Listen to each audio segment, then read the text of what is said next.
to the Univar Solutions live chat at Cosmetic Business digital event. The topic of today is from concept to commercialization. You will learn today practical solution for indie brands. We have seen in the past that the indie brands really are growing and they are changing the landscape of beauty and personal care industry. And the pace of innovation of products we are seeing is really emerging and increasing. These emerging brands, the indie brands, need support to move to the next scale of commercialization. Here today, directly from our global brand development team, as they provide strategic direction to help new brands maximize their supply chain, get information on product information, really the best ingredients to use, and really to get new products on the shelf with speed and high efficiency. We like to start with a safety share, and I would like to give you some information. How does nature impact your well-being? So it's recommended 120 minutes to spend in the nature every week, and you get more oxygen in, you are getting more balanced with the nature and doing some exercise, and then you can really improve your well-being. I like to introduce ourselves, the Univar Solution team. My name is Silke Lange. I'm the Senior Marketing Manager for the EMEA region. I'm based in Germany, and I'm accompanied by Tom Flatley. Hi, Tom. Hello. Tom is a global brand manager based in the US, and I'm also accompanied by Laura Jane Greek. She is the global brand account manager and based in the UK. Hi, Laura. Hi, Silke. So, Tom, if we look into the indie brands, can you describe the kind of disruption we are seeing in the beauty and personal care space as a result of the emergence of the many indie brands? Yeah, of course. So the emergence of the indie brand isn't something that happened overnight, but it is something that has been picking up speed over the last several years. So looking at the overall market, I like to break brands into three different categories. So you have global, you have regional, and you have everyone else. And in 2019, we saw that the global brands had the majority of the overall market, yet they accounted for the minority of the overall growth within beauty and personal care. And then regional and indie brands, while making up the smallest share of the beauty and personal care market, they actually held the majority of the overall growth. And I think that this points towards the consumer base really looking for new novel solutions within the market. Even in 2020, a year that was heavily impacted by COVID-19, we barely saw a change in launches from the indie space.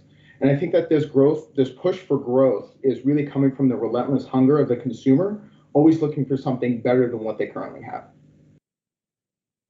Okay, so this is really interesting. And if you look into the timing, when did that happen and when did we see this picking up?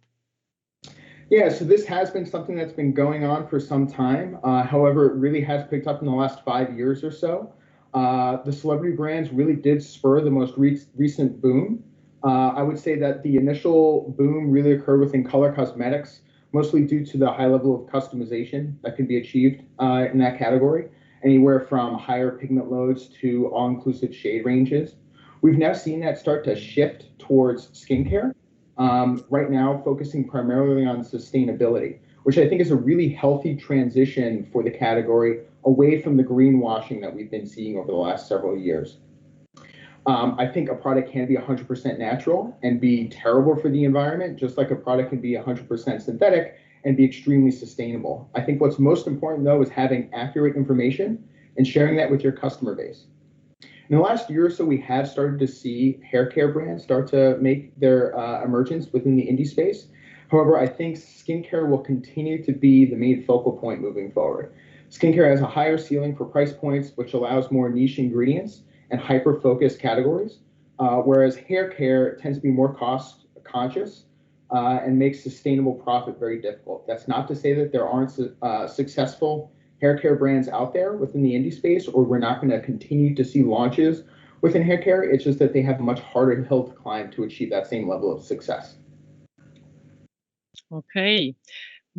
As you are based in the US, do we see maybe a question to Laura? Is it the same situation in the European region or in UK? Great question, Silke. So we've noticed more of a nuanced approach with the indie brands in the UK, Ireland, and also across Europe. The size of the brands tends to be much smaller in the UK, but there seems to be more of them spread across the region. The European market itself seems to be much more regional when compared with North America. We have different language, currency, borders, and these all provide barriers and additional costs to our European brands. And this is something that North America doesn't face. And I think because of these complexities, we've seen brands focusing locally, leading to beauty and personal care microcosms within Europe. So, for example, Italy has become the colour cosmetic powerhouse, France leading the way with innovative prestige skincare, whilst Germany has become synonymous with naturally focused products, drawing parallel to California in the US. That doesn't mean that colour cosmetic brands won't perform well outside of Italy. Just look at brands like Charlotte Tilbury and Beauty Pie. But with the additional hurdles facing brands in Europe, it has led to limited growth for the many. I do think this regionality presents many opportunities within Europe, though, with these barriers presenting additional hurdles to the brands. If they can overcome them, then this is untapped potential for the indie brand market space. So that means that the indie brands and they have really managed to get these great products out. They have really developed a lot of innovations, and that seems that they really could develop themselves, that they really could flourish that market. What is the reality you are seeing? Yeah, so while you'll see a lot of brands talking about the success that they've achieved, I think it's important to remember that that is quite rare. An indie brand is a startup, and we know that typically 60% of startups end up failing within the first 2 years. And that really makes sense, especially within the beauty and personal care market, right? I mean, we have a large influx of new brands onto the market with the same retail shelf space. We have seen a surge in e-retail, but all of this is making it a lot more difficult for a brand to really differentiate themselves from the competition. And it's getting to the point now where consumers are trying to begin focusing beyond just the products themselves and looking more towards the brand and how they're bettering society. We've gotten to a stage now where specifically more so Gen Z and millennials are facing decision paralysis, where there are so many options in front of them that they really can't make a decision on which product to move forward with. So consumers are getting lost in all the information. And what we're looking to do is try and figure out a way that we can help them understand which products to buy. Yeah, this all makes really sense. And there's so much to consider for these new brands and how they can establish their brands and expand further to the commercialization. So what is the thing they have to consider first? And maybe you can give some guidance in that respect. Yeah, for sure. I think an accurate understanding of what it takes to launch is key to success. I see a lot of brands trying to rush to market. And a historic timeline is typically somewhere between 12 to 18 months. But we've started seeing brands coming to us looking for launches within 6 months. In some cases, we've had people reaching out for a launch in 4 months. And this puts an extreme strain on the overall timeline, which typically includes product development, stability, claim substantiation, marketing, safety testing. And when you're condensing something that typically takes 12 months into 6, there is areas where corners need to be cut. And now we're starting to see that in the formula development stages. We're starting to see a lot of brands launching with very limited innovation. And a lot of that is due to a brand figuring out what they want their hero ingredients to be, a vague understanding of what they want their claims to be, but for their lines of shampoo, they're using the same base just with various call-out ingredients, or for their lotions, they're using the same base with various call-out ingredients. And for emerging brands or someone who's not familiar with the market, this may not be a noticeable issue, but for established brands, they've absolutely noticed a drop in overall innovation, and they've started coming to us looking for new novelty that they can bring to the field. So if a brand is expecting truly novel development, they have to make sure that they're building that into their overall pipeline. Yeah. And this is something maybe, yeah, short term, midterm, and how can brands really set them up for long-term success? Yeah, it's all about planning accordingly, right? Admitting what you know, what you don't, and finding the right person to fill those gaps, and taking that time up front. Knowing what is needed to innovate and to really help your product stand out is really going to set you up for long-term success. Okay, and at what point do you suggest brands take these steps past baking products at home? So these are things that brands need to consider in their earliest stages of brand creation. While we understand a brand needs to do everything they can to be profitable, for the reputation of the brand, it's imperative that products are manufactured in a properly maintained facility. Many smaller niche brands will start out with small kitchen-sized batches. Perhaps the brand will have even turned their home kitchen into a clean room controlled environment. But it's important to acknowledge the challenges which are faced to maintain these quality standards for beauty and personal care products within this setting. Moisturizers, lotions, and cleansers, these are all typically water-dominant formulations, and they're a breeding ground for mold and bacteria. So working in a properly maintained facility, ideally one operating under GMP guidelines, will make all the difference to being able to maintain these quality standards. So I propose that for small-scale home productions, I propose that these are phased out as soon as possible. And for new brands listening to this call today, I really do highlight this as an area for investment. Okay, so now let's say I have avoided that potential pitfalls. What do I need to keep an eye out for next? So building your brand by knowing what you want your brand to be and having the ability to define that to your customers. You can do this by focusing on strong social media presence and building a relationship with your customer base. These days, having a great product with great ingredients is not enough for a brand to succeed.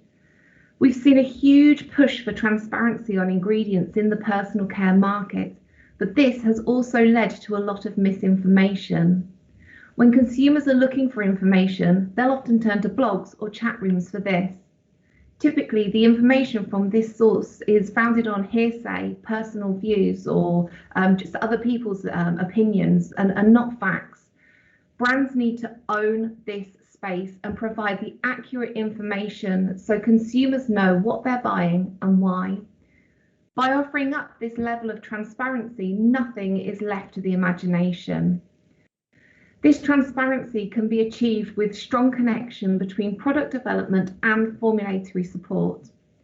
This allows the product development and marketing team to properly relay the key attributes of the raw materials directly to the consumer. Know every aspect of your formulation, understand why this particular ingredient from this particular supplier has been included.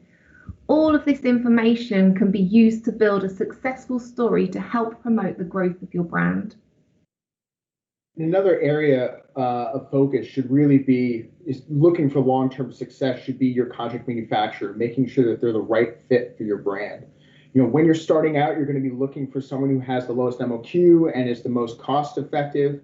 But as you grow, you want to make sure that you're working with a contract manufacturer that can grow with you, because there's a lot that can go wrong when you're introducing a new contract manufacturer to the mix. And how do you identify the right match? So that's somewhere where actually Univar Solutions can help. There isn't a reliable database out there, so breaking down the contract manufacturer's strengths and weaknesses. But Univar Solutions, we're currently calling on over 1,500 contract manufacturers worldwide. And in many cases, we've been calling on them for many years. So we know who to connect you with based on your MOQ requirements and product forms. Okay, so this is all very interesting. And what do you think are the two biggest challenges indie brands or emerging brands are facing, and how they grow and expand to their commercialization? So I think the first challenge is knowing how to grow efficiently and effectively. This is a problem we typically see many brands facing. They outpace capacity of their contract manufacturers, or they might expand to a new product range, forcing them to look for different contract manufacturers. So, depending on the stage that the brand is in, they may not have the resources to be able to manage multiple contract manufacturers internally. It's a typical case of growing too quick, too fast. And this can lead to human error, and this can drastically affect the bottom line. So, working with someone like Univar Solutions, you can actually rely on experts to provide the know how when expanding your brand. They also most likely aren't leveraging their volumes in an efficient manner. So, one of my most crucial pieces of advice to a brand that's starting out is to make sure that they know their components and their raw ingredients right from the start. So, knowing how much dimethicone you're using at each of your contract manufacturers, or knowing which preservative systems are in which forms. Keeping an understanding of, trying to understand what your products are and how you're utilizing them will really help you. And if this is something that you're trying to do afterwards, it's going to be a lot harder to get a handle on this kind of information. So having a strong understanding can help you react to a tighter market faster, which can help you secure a better product supply at a more affordable cost. And Univar Solutions can also offer strategic stocking strategies for your business across multiple contract manufacturers, helping cut down on lead times and increase efficiencies.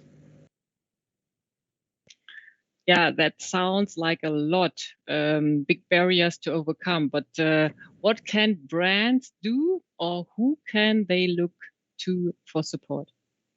Yeah, so they can come to us. So our team has been created to be very flexible depending upon the needs of every level that a brand may be looking for support on.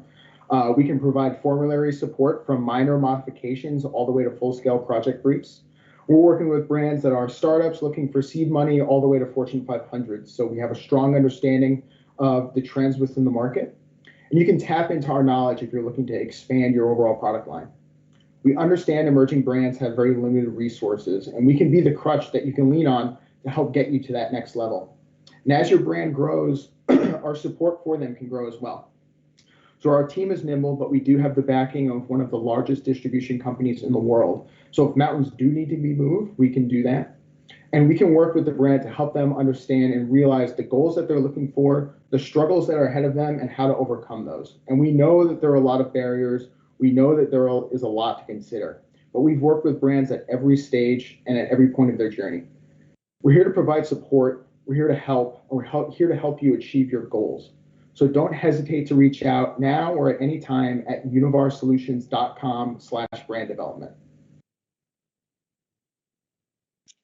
Thanks for listening in, Tom and Laura, for your expertise. And if you have any questions, please reach out to us. And we have a Q&A session now. Please ask your questions.